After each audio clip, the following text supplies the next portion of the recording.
Aðeins ekki, þetta gekk ekki í kvöld, það var kannski fyrsti leiklutin sem að setti svolítið, hvað maður segja, línur eins leik? Jó, fyrstu svo fylgdu hinir eftir jafn slagir, þetta var bara virkilega lélegt hjá okkar lið og ég er eiginlega bara mjög hissa.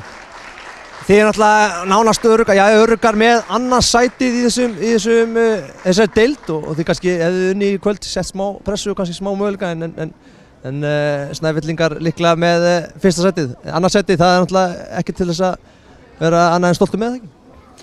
Nei, það er svo sem ágætt að vera öðru sæti. Við hefum náttúrulega viljað verið í fyrsta en það er búin að gera svona nokkur hlutir í vetur sem kannski tóku það frá okkur en náttúrulega með svona frammistöðu og ekkert fyrsta sæti skilið. Já, þið hafa kannski verið ekki nógu stabilar í vetur? Nei, alls ekki. Það hefur vantað töluvert upp á að spila stundum alveg frábærlega og því miður stundu svona. Úrslitakeppnin, þetta eru 4 lið sem að keppa, þetta verður, getur orðið stutt mót bara en þið ættu væntanlega alla leið og þá væntanlega mæta þá mjög líklega Snæfell aftur. Já, eins og segja, það eru 4 lið, það eru 3 lið að berjast 3. og 4. set og það er allt mjög góð lið og hérna það er ekki víst að hvorki Snæfellin Keflavík fari í gegnum þau lið svona fyrirfram þannig að ég held að sú keppni verður mjög skemmtileg og aðeins öðru seldur á móti búið að vera vetur.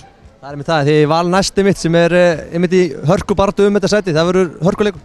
Já, það verður svaka leikur, við höfum Val næst og Grindavík og þau eru bæði að berjast að komast inn þannig að það er nóg verkefni framöndan. Þannig að það er bara að ná stöðuleika fyrir úrslitakeppni. Það er markmiðið núna. Takk fyrir Sigurður.